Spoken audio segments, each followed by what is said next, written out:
Hi, everybody. Welcome into a life in motion. I'm just testing out different intros, y'all. But hi, everybody. Welcome in to Life in Motion. I'm happy to have you here with me this beautiful Thursday day. Hopefully it's beautiful. I actually don't know if it is because I'm recording this like a month in advance because I'm leaving for Europe soon. And so I wanted to just build up a bank of episodes to release as I go. And then once I get back, I'm going to get back to just doing one a week because honestly, y'all, it is hard trying to do these episodes so far in advance, not only because it takes a lot of time and editing and effort, but there are so many topics that I've wanted to talk about that are going on in my present life, but I'm recording these ahead of time. So for example, I wanted to do a Pride episode in June, but by the time it would be released, it would be July. So I was a little bummed about that. So when I get back from Europe, I'm going to be super happy that I get to, be more like in the moment with my recordings. So yeah, my name is Grace. Did I say that? My name is Grace Becker. I'm your host. So welcome in. Sit down, grab a drink. What do I have? I have a glass of wine, red wine. It is a French wine. I got it from the Bottle Barn where I live, and it's so good. I got it because I cooked a ribeye steak, mashed potatoes, green beans, and some bread for Jane and I the other night, and I wanted a glass of wine, red wine, to go with it. I'm a red wine kind of gal. I do like white wines as well, but I do think that red wines sometimes are more of an acquired taste, and I just love wine. So let's take a sip.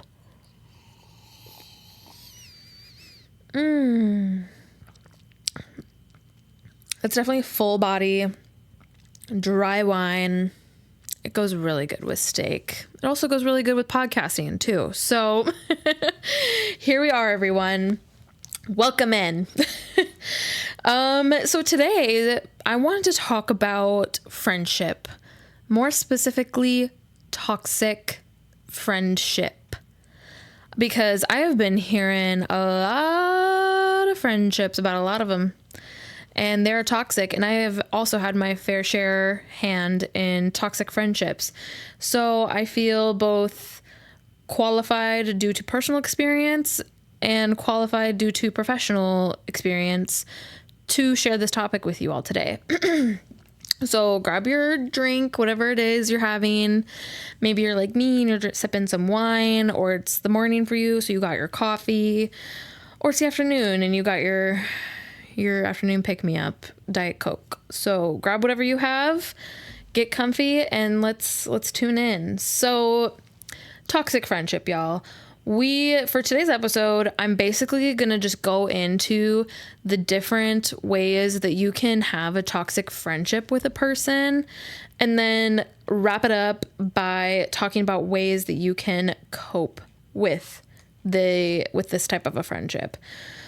Because it's one thing to know the signs, and it's another on how to actually go about managing it. So the first one, let's just dive right in, y'all. Okay, so the first one is emotional drain. If you have ever experienced feeling exhausted or anxious or just depleted, either in anticipation for or after having spent time with a certain person, y'all, that is a red flag that this is a toxic friendship. Because if you dread seeing another person, if you're feeling guilty about saying no to something that they want or that they're asking of you, then that's a depleting friendship. Because y'all, at the end of the day, a true friend is going to be there for you. Not just in the good, but also the ugly, and not just the ugly, but also the good. Because I mean, friends are meant to like be a support for you, to lift you up. Like if you're feeling down, you can go to them, they help you, support you, and they're there for you. If you're feeling really high, they're there to cheer you on, So if you just feel really, if you're feeling dread going to see them, or if you're feeling guilty after leaving an interaction with them, red flag, emotional drain. We don't welcome it around here, y'all. The other red flag in a toxic friendship is one-sidedness. So if the relationship tends to revolve around this other person's needs, this other person's problems, their drama, whatever they have going on, and there's never space given to you to talk about your side of things, then that is a red flag. If they're not asking, how are you doing? What's going on in your life? What, like, any struggles lately? And they're not, like, seeming to care. Or they do ask you, but then they don't actually follow up with what is happening and try to support you, validate you, or empathize with you. Then they really don't care, you guys. And it is exhausting being with a person like that, because what do you mean we're just going to talk about you? This is a relationship, and last time I checked, it takes 2 people minimum to make a relationship. So this is really just a therapy session. Because, like in my relationship with clients, it is one-sided, as it should be. I mean, of course, I'll use self-disclosure occasionally, very tastefully, with clients to make them feel more comfortable in my office. However, that is an example where it can be one-sided, as it should be, because I'm there, I'm being paid to listen, support, help, guide, do whatever for my client and their needs and their issues and whatever they've got going on. They're not doing that for me. But that is a professional relationship. We're not talking about that. We are talking about a friendship. And if you are never getting asked how you are doing, what's going on in your life by your friend, I think it's time to reevaluate that friend, air quotes. Yeah, we don't like one-sidedness around here. Another thing is if there is consistent criticism or judgment from a person. So, for example, if you have that type of friend where maybe they are very sarcastic with you, or they're very joking with you, and they're like, oh my God, like, don't take it so serious. It's just a joke. No, it's not just a joke, and I'm not laughing. It's not funny. Like sometimes people can take it too far. I mean, I have heard and I've had relationships, and I do this too sometimes, where I'm sarcastic with my friends and I'm joking. However, there is all a time and a place for that, and how you say it and what you're saying is very important.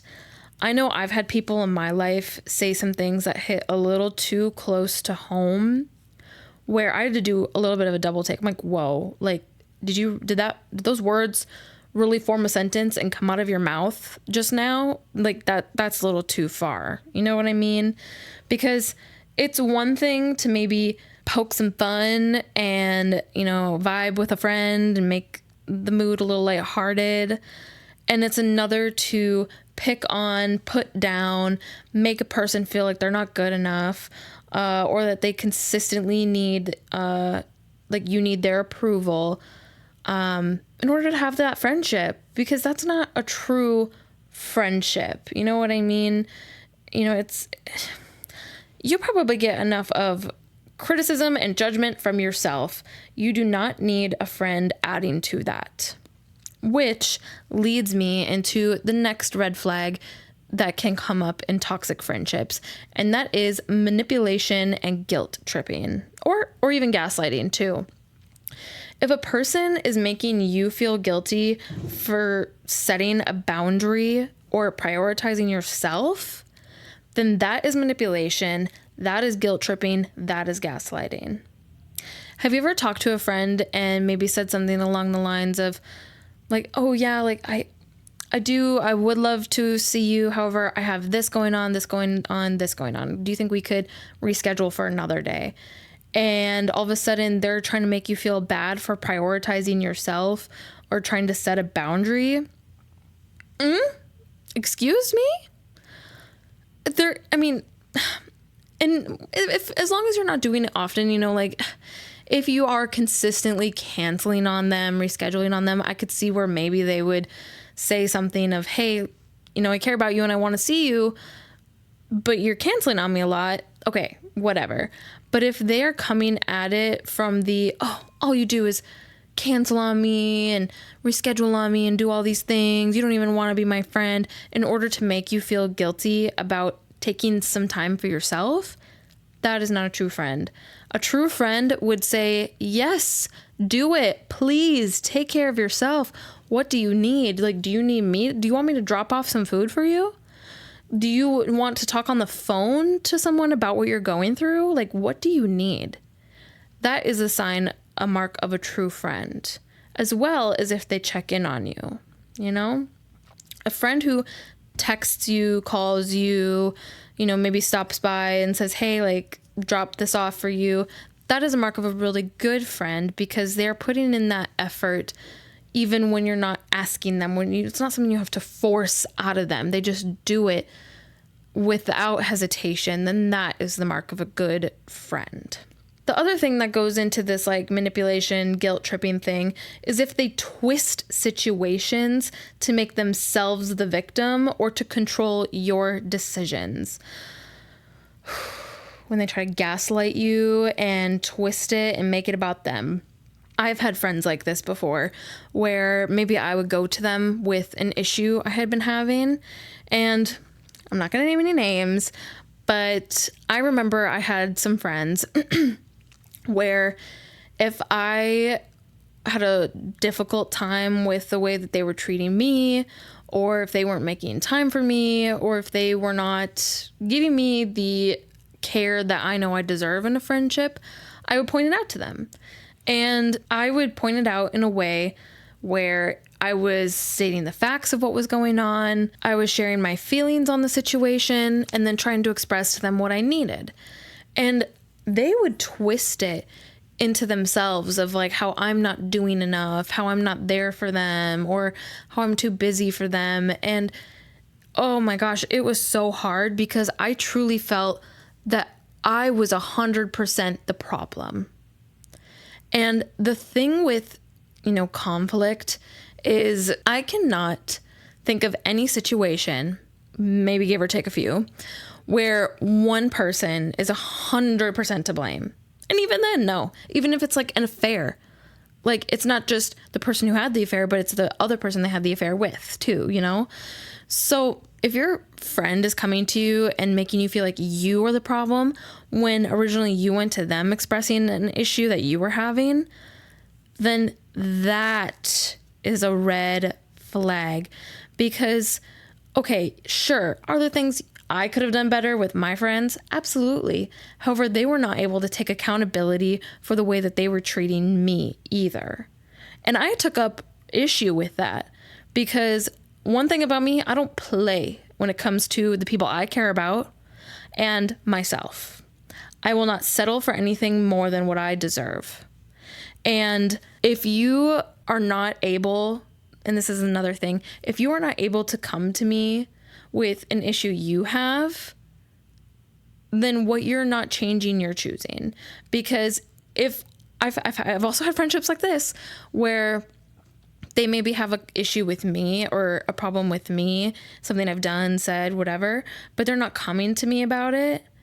And maybe they're talking behind my back to other people, other friends about me. And they're not coming to me saying, hey, I have this issue. Can we work on this? Oh my God, immediately I just want to write you off because what do you mean? If you have an issue with me, come to me about it because I can do something about it. This person that you're gossiping to about me can't do anything about it because they're not in our friendship. So that just really gets me heated because, y'all, I need a drink of my wine. Yeah, I don't play around with that. If you have an issue, please come to me. Of course, I know and I can recognize I make mistakes, and I have made many mistakes in friendships in the past. However, I choose to grow and learn from it.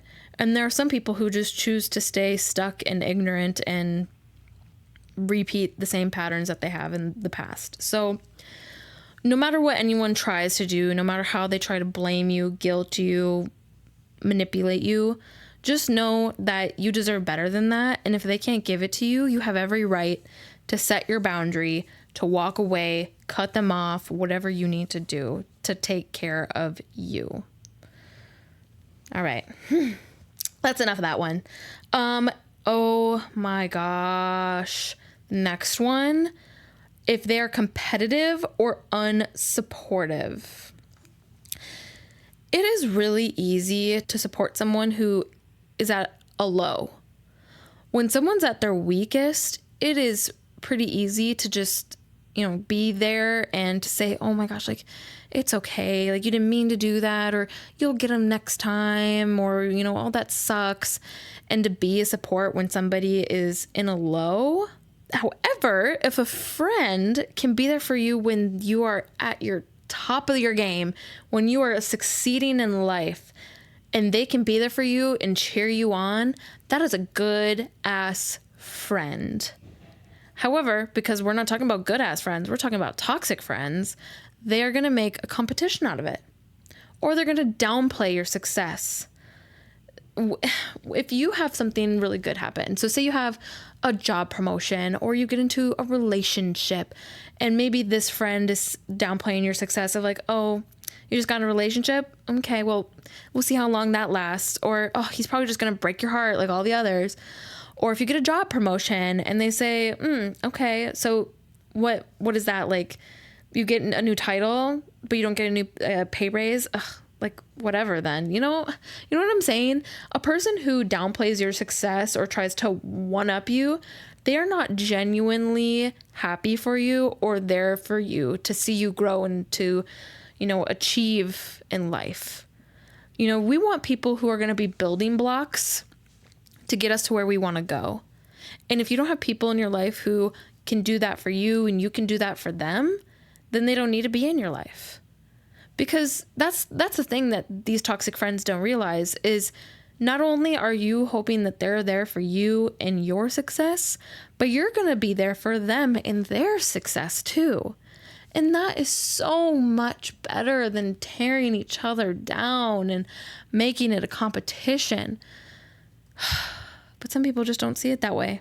Some people are just incapable of feeling less than another for an achievement they made. And that's not on you. It's not your problem. That is their problem, 100%. Okay. The next one, disrespectful of boundaries. So I think I've said this in many podcasts before, but boundaries are about what you're going to do in response to someone crossing your line. So say, for example, you say to a friend, hey, I would really appreciate it if something's going on, and you have an issue with me, that you would come to me versus go talk to this other person and gossip about it. And they are not doing that. You can't control them. So you have to ask yourself, what are you going to do in response to that? And you do the thing, like say, maybe you stop talking to them, and all of a sudden, they keep coming back to you and they're like, oh my God, I'm not going to do it again. I'm not going to do it again. And you, because you're a good person, you take them up on it, and then they go do it again, and they keep crossing and crossing and crossing those boundaries and those lines. Disrespectful. It takes a real toll on our emotions, on our physical health, and our time. You could spend that time with somebody who actually will respect you. And if this is not the person for you, it's not the person for you. And another thing with that is if you have to over explain or defend a simple boundary. If you feel like something that you're requesting or that you are trying to set in place is simple, and they just keep like going over it or needing you to explain it to them over and over and over again, might also be a sign of a toxic friendship. Just saying. And with that, the next one is a lack of accountability. I kind of dabbled in this a little bit earlier, but if a friend can take accountability, I'll say one of my really good friends who has been on the podcast before, her name's Taylor. We love Taylor. Her and I have gotten into disagreements, arguments, brawls, whatever that word is, before. And we have been able, for both of us, to take accountability for the things that we did. We were able to admit when we were wrong, apologize, and work through it. And our relationship and our friendship is stronger for it. However, if you are unlucky enough, you might encounter the rare, hopefully rare breed of a friend, gotta weed them out, y'all, who never apologize, is never able to admit when they've done something wrong, or every conflict becomes your fault. You're the person who's 100% wrong. It is time to let them go, because they are never going to take accountability, or they're never going to take full accountability.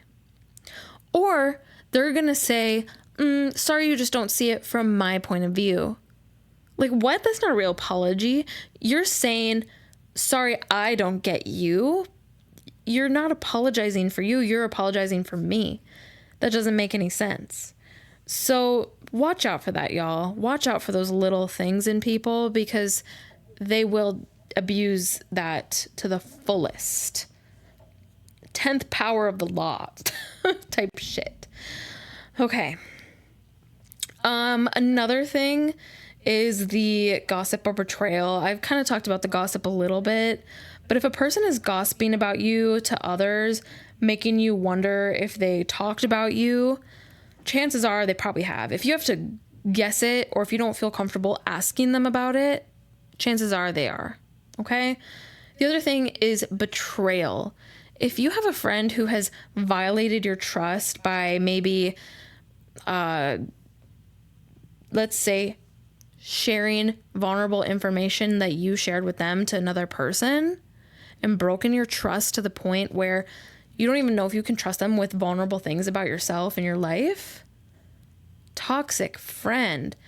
And you deserve better than that. You really, really do. You don't deserve for your vulnerable information to be out there when you put trust in this person to keep it to themselves, to keep it between you and them. You go to this person openly and willingly, and they just toss that and discard that to the side? No.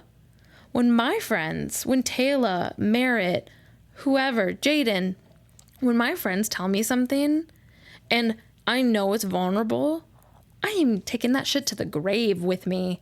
I am not sharing that with anybody else. So, yeah, if you have a friend doing that, let's reconsider that friendship, y'all. Okay. The last thing I would say that is a sign of a toxic friendship is inconsistency or flakiness. If you have a friend who is consistently unreliable, like you can't trust them to do things for you, or, they consistently don't show up for you. You make plans and they're consistently rescheduling or canceling. If you can't count on them, not just practically, but emotionally, then get out of it. Get out of that friendship, or set a boundary, because, whoa, toxic friendship alert. So those are some ways that, you might experience a toxic friendship. Now let's talk about how to go about managing this toxic friendship. So when you have a toxic friendship, you really have to ask yourself, what is it you want to do with this person? What offense have they done or caused? Is it an offense so grand, so great that you no longer want to be in this friendship? Or is it an offense where you think that you could bring it to them and that they could grow from, and your relationship could grow stronger from, Because sometimes a person may exhibit toxic traits, doesn't mean that you need to write them off completely. But the opposite can also be true, that a person may show some of these traits and you may bring it up to them and they are just not willing to change or to do anything different. Then you have to ask yourself that question of, what offense was done, and do I think that this person could grow from this? Or do I think that they would just regress and not grow? Once you have your answer, if it is applicable, I would say go to them and communicate of, hey, this is the fact of what has been going on. Once you say all the facts, and if you need to have evidence ready, if you think it'll be helpful, then you're going to share your feelings about it and say, I feel hurt. I feel vulnerable. I feel emotional. I feel untrusting. I feel whatever. And then go to them with your request. What do you need? Do you need them to show up for you more? Do you need to, maybe start slow again with what you share with them because maybe they betrayed you by going and spilling your secrets and gossiping about you? And if they're willing to work on those things and, maybe they work on it and things actually do start to get better, then that's great. That's amazing. Happy for you. If they don't, or if it's a friendship that you've decided the offense was too great, then that's when we need to maybe cut a person off. And depending, on your closeness with this person, or if you feel safe around them, you could do it different ways. You could send them a text. You could ghost them altogether. You could do an in-person friend breakup, whatever the case may be. And you honestly go about it the same way you would maybe break up with a partner. And you can do it where you sandwich it if you want. You could say like, hey, I really valued the time we have had together, or, hey, I can appreciate this aspect about you. Just maybe like if you want to, again, you have every right to just ghost this person as well if they've hurt you, or if you don't feel safe with them, you can do that. But you can start with kind of like something that's a little bit less hard to swallow. Like, I really value your ability to be there for whatever adventure I had for us. If I texted you and I wanted to go to this concert or I wanted to go on this trip, you were there. And I admire that about you. And lately, I feel that key language is I, because you're taking ownership. You're not trying to blame here. I feel betrayed because, and then you share the facts, because I shared this information with you, and then you went and you told this person.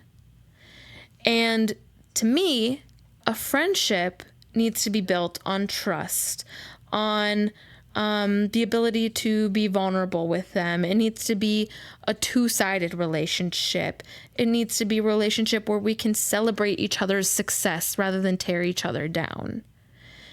And so this is what I need. I need you to maybe talk to me, come to me if we have an issue, or come to me if you're confused about something I shared, rather than going and talking about it with other people. And you can do that. Or you could say, too much damage has been done. And so I think that we need to end this friendship. I wish the best for you. I hope I hope you can find what you're looking for in life, yada, yada, yada, yada, all those good things. So you can kind of like sandwich it in there. And, that typically is a good route to go, because at the end of the day, a lot of people aren't comfortable with being blunt of saying, hey, you really hurt me and this needs to be done. However, I am also here for that. You don't have to sandwich anything in. If this person really hurt you and you're not here for it and you're not going to stand for it, you have every right to say, hey, blank, the other day when you said this or you did this, it really hurt me. And to me, that's not a mark of a good friend. It's a mark of a toxic friend. So this is the end for us. This is where our friendship ends. If you want to say wish you the best, or if you don't, whatever, up to you. At the end of the day, you're going to have to be the person, like you listener, if you're ending a toxic friendship, you are going to have to, at the end of the day, live with however you chose to end this relationship. So if you want to have that peace of mind of knowing you were respectful up until the end, go for it. However, there are people in this life who don't care, and they're like, no, you messed with me, I'm gonna mess with you. Personally, I would not advocate for that tit for tat mentality. I would not advocate for the revenge mentality, because a lot of times it has made things worse for people, but it's not always the case, and not everyone, views it that way. So you best, the situation best. And like always, if you want a more personalized support in this, I recommend going to a therapist, going to a family member, a friend, a partner, someone you do trust that can help you, figure out how to navigate these situations. Because it is hard setting boundaries, and it is especially hard if it's with a friend, especially a close friend who you've known or you've shared a lot with. So take it one step at a time, get help if needed. And as always, you can email me, you can follow me on my social media and send me a DM if you want, my support in something, or if you, maybe you want to learn more on this topic. So yeah, y'all, I feel like I just wanted to rant there. I need another sip of my wine. Ooh. Yeah, that was dry.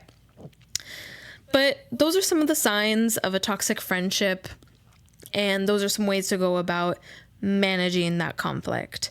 If you liked what you heard today, please leave a review, leave 5 stars, share with people in your life. Maybe you could passively aggressively send this to a toxic friend. But if you made it this far in the episode, why don't we comment down below a little kissy emoji, a little mwah, a little smooch, because we're gonna kiss on the haters, kill them with kindness, right? That Selena Gomez song, kill him with kindness. Kill him with kindness. That's what we're gonna do. But yeah, that's really what I have for you guys today. All my information's gonna be down in the show notes below. Thank you to Ben, my editor, for all of your support with the pod. I appreciate you, dude. But yeah, I upload episodes every Thursday, so make sure to stay tuned in to hear all about Life in Motion. But until next week, embrace the chaos and find the beauty. Bye!